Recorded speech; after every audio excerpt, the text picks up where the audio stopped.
Muy buenos días, el tema de hoy es pronóstico. Vamos al libro de Hechos, capítulo 5, versos 12 al 18. Y por la mano de los apóstoles se hacían muchas señales y prodigios en el pueblo, y estaban todos unánimes en el pórtico de Salomón. De los demás ninguno se atrevía a juntarse con ellos, mas el pueblo los alababa grandemente, y los que creían en el Señor aumentaban más, gran número así de hombres como de mujeres. Por tanto que sacaban los enfermos a las calles y los ponían en camas y lechos, para que al pasar Pedro, a lo menos su sombra cayese sobre alguno de ellos. Y aún de las ciudades vecinas, muchos venían a Jerusalén trayendo enfermos y atormentados de espíritus inmundos, y todos eran sanados. Entonces levantándose el sumo sacerdote y todos los que estaban con él, esto es los de la secta de los saduceos, se llenaron de celos, y echando mano a los apóstoles los pusieron en la cárcel pública. Pronóstico. Démonos de cuenta que cuando nosotros empezamos a conocer del Señor, a veces nos basamos en el pronóstico de lo que digan los demás. Pero como el Señor Jesús les habla a sus apóstoles y les dice: os conviene que yo me vaya, porque recibiréis poder cuando venga sobre vosotros el Espíritu Santo, el cual os guiará y llevará a toda verdad. Pero el Señor Jesús, Él sabía muy bien lo que hacía, pero también en quién confiaba, ya que los apóstoles, a pesar de que cuando el Señor Jesús fue arrestado, cuando lo llevaron para crucificarlo, todos se dispersaron, todos se fueron de ese lugar, ya que en ellos entró gran temor. Pero era precisamente porque no había venido el Espíritu Santo. Pero ya cuando vino el Espíritu Santo, que lo encontramos en Hechos capítulo 2, encontramos un cambio total en los apóstoles. Y aquí en esta palabra encontramos a dos de los apóstoles uno de los más importantes en Jesús.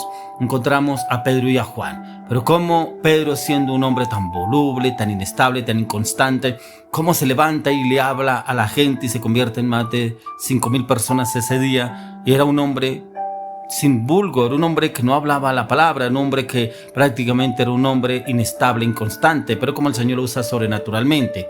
Y es porque a veces los cristianos somos sal y luz. Pero somos sal y luz, y somos porque a veces como que gustamos y no gustamos. Pero el problema es que cuando gustamos nos sentimos bien, nos sentimos gozosos, dichosos. Vea qué bien, nos aceptaron la palabra, lo que llevamos. Pero cuando somos sal no nos gusta. No nos gusta porque como que no le agradamos a la persona, nos empiezas a hacer mala cara, como que empiezan a hablar cosas de usted o de mí, porque predicamos o decimos alguna cosa de Jesús y los incomodamos. Y hay veces ese pronóstico nos lleva a que como que nos alejamos, o nos apartamos, o nos escondemos.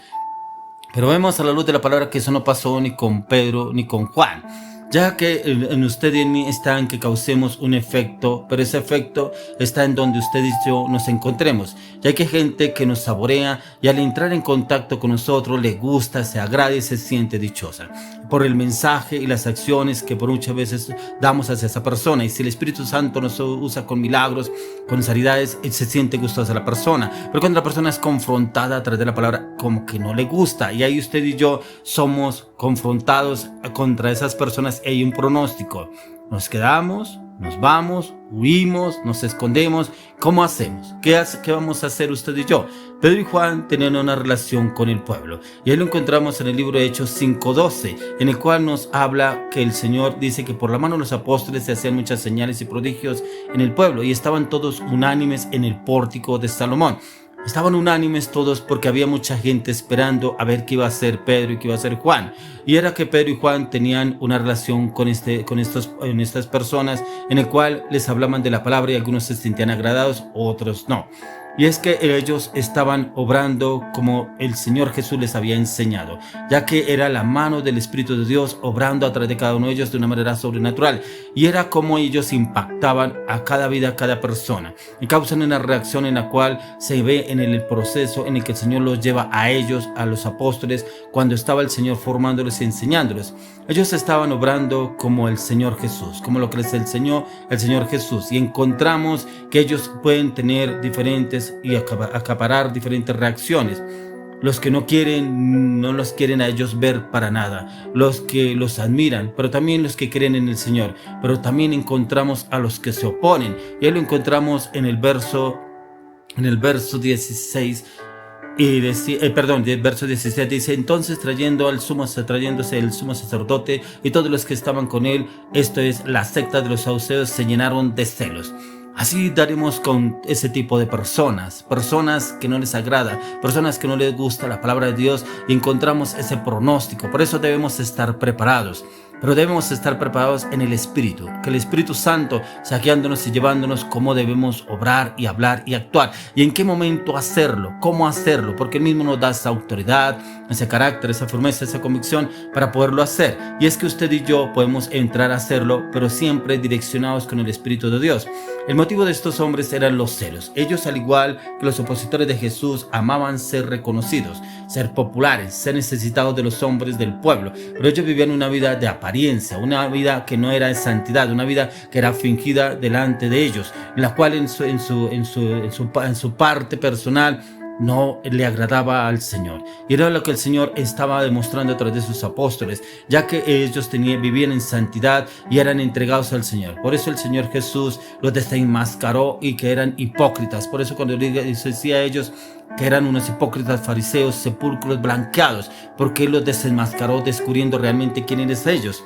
Por eso era que el Señor no era de agrado para ellos, y el pronóstico era que detestaban a Jesús. Por eso habían algunos que detestaban a los apóstoles y como que no eran de su agrado, ya que estos opositores encarcelaban a sus discípulos, y eso lo encontramos en el verso 18. Por eso dice, y echaron mano a los apóstoles y los pusieron en la cárcel pública. ¿Por qué? Porque no eran de su agrado, porque ¿qué? Le estaban quitando prácticamente lo que ellos habían ganado con tanto tiempo allá en los ruegos de ellos, en esas oraciones, en ese clamor delante de ellos mismos, para poder ganar a muchos para ellos mismos y poderlos manipular a su antojo. Pero el pronóstico es que los apóstoles fueron muy usados por el Señor, y como el Señor viene y se les revela a sus vidas y a sus corazones, y el Señor viene y les dice cómo deben obrar y cómo deben actuar en esas situaciones.